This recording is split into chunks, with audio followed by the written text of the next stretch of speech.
Hey guys, do you like the title of this presentation? Become a triple threat graduate. It just looks like you're armed and ready to attack the whole world of work after your degree is over. And I realize saying that may sound a little funny to some people because some of you are going, well, I'm already in a job, I'm already working. My degree is just enhancing what I do, or maybe giving me that leverage to finally ask for a raise or get a stronger offer. Or maybe you are actually maybe jumping into another field and saying, yep, I'm ready. I want to put this degree to good use. So again, no matter what your career trajectory is in this class, if you're currently working or getting ready to start your first job or entering a second career or changing careers, this is a way to think about how to utilize your last few semesters here at UF because they are critical, and to think about ways that they can enhance your resume. So what is a triple threat graduate? This is what we're talking about here.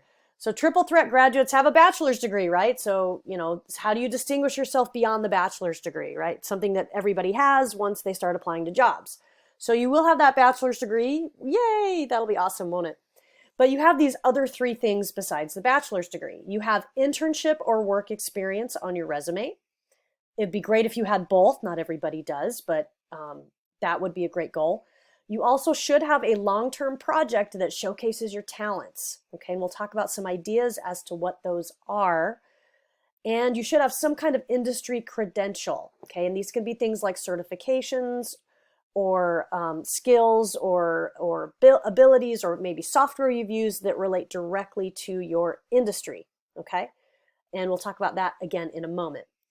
So again, this is kind of like the three-pronged approach. You have the degree, so make sure you're not selling yourself short and getting everything you can out of your experience at the University of Florida by grabbing some internship credit or other credits that are relevant to work experience, doing a long-term project, or getting an industry credential.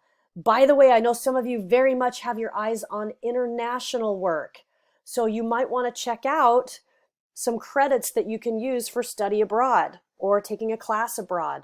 Some people who seek to work internationally have limited experience in different countries and navigating different regions of the world. And so I tell people, it's kind of the same adage I say, if you're going to be a cop, you need to shoot a gun. If you've never shot a gun before, the firing range at police academy should not be the first place that you shoot. Same thing with international. You should have traveled a little bit and had international experiences before you consider working internationally. So use some credits to actually go out and get an international experience and live away from UF for a while to see if it's really for you. And you'll understand it's not for everybody. So again, if you seek areas that you have limited experience in, do what you can to go get it. Okay. Again, internship, long-term project, industry credential. Let's get into it. So this is something that I almost hate to share with you guys, but this is reality. Okay, so there were interviews and surveys of provosts across many universities and colleges, and they rated their own institutional effectiveness in preparing students for work. Okay, so the blue line is we're doing a very effective job at that, and the orange line is we're kind of somewhat effective. So as you can see in the last few years, kind of not really gone as well as we had hoped. So our confidence in the work readiness of students is slipping among academic leaders of higher education. So your provost at most universities is essentially your chief academic officer, in charge of all the deans, who are essentially also in charge of all the department chairs and all the faculty. So they are really in charge of the outcomes that students should be getting as they leave their university. So again, knowing this makes this class even more important, right? Every major should have a class like this that gives them targeted feedback, that provides them specific skills and practice at going out there into the world of work. So again, I'm just kind of couching this class into reality. Okay, so bachelor's degree +3. So we're talking about engagement in several long-term projects. It has to be tangible as opposed to simply conceptual. So if you are asked about your long-term project that you're doing, you have to be able to not only describe it, but kind of put a title on it, give it something realistic that it can have its own bullet point on your resume. If you can't do that, then I would say maybe that's not the target for the long-term project. Okay, and again, we'll talk about some ideas shortly. Make sure when you're doing extensive work experience that it's academically linked, right? It's connected to your degree and the places you seek to go. an internship, a cooperative, or a job that's clearly visible to the graduate and potential employers or potential graduate schools or law schools, right? So you shouldn't be seeking retail or fast food as the way to get through college. See if you can get a job that's maybe at a research firm or that works to collect surveys or responses on focus groups, or that gives you some experience in a law office, or with an organization that's a nonprofit. There are ways to earn money as you're going to school that are much more relevant to your resume and your goals rather than just getting a paycheck. So make sure that you're linking the two together between your major and where you want to go and what you want to do. Making sure also in this last part that you have an industry recognized credential. It has to show up on transcripts and resumes. So the industry recognized credential might be your bachelor's degree, but think about other things that get on transcripts, right? So we think about, GPA, we think about high honors, like being summa, cum laude, magna cum laude, or cum laude. Those are things you want to seek so that they can kind of be documented and you can kind of show them off to your employer. And even honors classes can be documented on your transcript as well. On your resume, yeah, we should be able to see that you have, permits to do certain things with equipment, or you should have maybe certificates on software training, that you've taken certain courses on certain systems, that you maybe passed a test to verify your language fluency. Again, CPR certification is another one too. And that's one that I always recommend to anybody that's in any field. That's a really easy industry recognized credential that every employer would want. I can't think of a single employer who wouldn't want someone in their office to be CPR certified. So that is a really easy one to get. The cost is very reasonable, and you can get CPR certified or certified on AED equipment or as a first aid or first responder. And it's invaluable to life-saving. You never know when people are going to choke on food, when people are going to slip and hurt themselves, when people are going to have heart attacks. It can happen in any space at any time, and you want to be able to be a lifesaver in that moment. So consider that one. If you're kind of mind blank on what credential you could get, that's a real easy one to get. So that's one you may want to look at. T-shaped majors are not one-trick ponies. Now, a T-shaped major are kind of what we call those liberal arts and social sciences and humanities majors. So some people are like, oh, getting a liberal arts degree is so worthless. There are these really broad majors that teach you about thinking and about society or about history, and they don't really give you specific skills, because it's not as though you ask an accounting major what they want to be when they grow up. I mean, they're going to be an accountant, right? But these are majors that could go in a lot of different fields. And so they often get criticized as kind of being too broad. But I'm here to kind of argue against that. In fact, some of the most talented employees, IT professionals, leaders, and CEOs were in those T-shaped majors. Okay, so they were liberal arts majors, again, in the College of Liberal Arts and Sciences. So we are not one-trick ponies. I was a sociology major back in my undergrad, and then I ended up doing a master's degree in social sciences and economics. I did another master's degree in social work, and I did a PhD in sociology with a specialization in criminology. So you can add other credentials later, but just realize even with your bachelor's degree in sociology or criminology, you can do a lot of things. Do not sell yourself short. You're not a one-trick pony that can only do this one thing.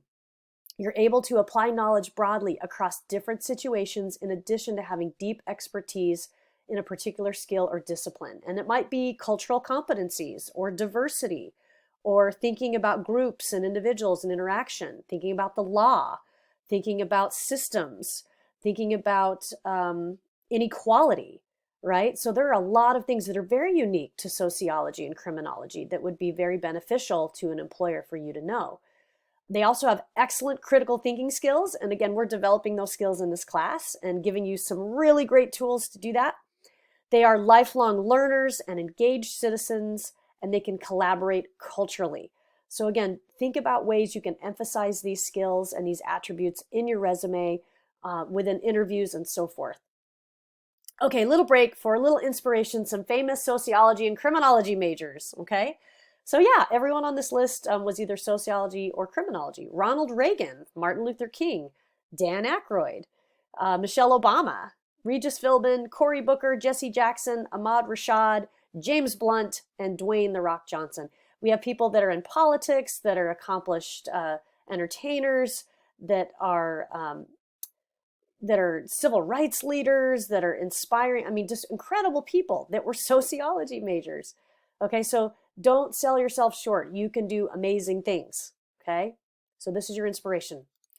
Opportunities for you. So I know way back in Module 1, we actually talked about the major fields for sociology and criminology majors. There are two fields that I didn't talk about on purpose. I wanted to bring them up kind of later on in the course. And those two fields are business and politics. So I wanted to give a little bit of emphasis here because some of you are looking into these areas. So first of all, with business, the business world needs the research, analytical, and problem-solving skills sociology grads have earned. A sociology degree can open doors to careers in marketing, advertising, human resources, management, or sales. So again, those are areas that most organizations have because it has to do with their image, with managing their people, and selling products or managing services. So keep in mind that those skills are very, very good in so many different ways. In fact, I know of universities that have come up with social marketing departments within business schools because they need those good demography skills to match products and services to customers and clients. So think about the way we study human behavior and how that can be used to customize or fine-tune an approach for a company to market their service or their product to you. That's sociology right there. Second, politics. Another popular path for sociology majors is politics or government positions in public administration. So if you're looking for a master's degree and you're kind of thinking, well, what master's degree should I do? An MPA is a fantastic degree because you'll learn even more about law, more about grants, policy, budgets, finance, policy analysis, city planning, really cool stuff. So consider doing an MPA, and yes, you can do that master's degree online. So that might be a portable option for you as you're getting ready to graduate and you become very movable, right? You're becoming very mobile. People interested in social policy and issues including health, education, and housing, how they affect groups such as women, children, and the elderly, and the disabled, immigration, they've often studied sociology. So think about a career in those areas. And again, it doesn't mean you're going to be a politician. It could just mean that you work in a city office, a county office, or end up doing different programs or affecting different populations. So again, two more areas that open up opportunities for you. So some culminating experiences. Now we're getting after those projects and those experiences you can be seeking. So again, what you want to emphasize when you're thinking about becoming a triple threat graduate, you want to think about a practical application of knowledge and critical thinking skills to address problem solving in real world context. So put a story with it or an example that's going to illustrate how your experience is relevant to your employer. So you can certainly seek out course or credit bearing experiences. And these examples would be things like capstone courses or projects. We do senior theses that you get to do research. You can certainly do internships or independent readings, independent study projects, service learning, and again, things like travel abroad. So those are courses that let you do those long-term projects that you can write about and kind of give its own section to on your resume. So very much consider those. Rounding out this section, bachelor's degree +3, just a few results and outcomes. Those who worked on long-term projects during college that took a semester or more to complete, and those who had a job or an internship where they were able to apply what they learned in the classroom actually double their odds of being engaged in their work later in life. And if you're highly engaged in your work, you're going to do much better at getting promoted, getting a good salary, not being fired, and having a more satisfying work life. Students complete their major by taking at least one course that involves a capstone long-term project and highlight it on resumes and in digital portfolios to employers. So that is something you should really much consider doing, is kind of finishing off the major by doing that. It's not a bad idea to ask professors if they have research projects that they need help with. And you could enroll in some 1, 2, or 3 credit courses to provide assistance. So that way you get elective credit for your major and experience you can put on your resume. And the professor gets a little bit of help with the project. And you can get some extra skills and do some extra learning with that professor as well. So when I talk with students, they're like, how do I approach a professor? Approach a professor that you have already had before, that you have a relationship with, or you're interested in the area that they tend to do work in, or they have the skill that you're seeking to add. So that's kind of how I would target your search to approach a professor on a project that you might want to get involved with. So hopefully you found this helpful on how to become a triple threat graduate, and we'll see you next time.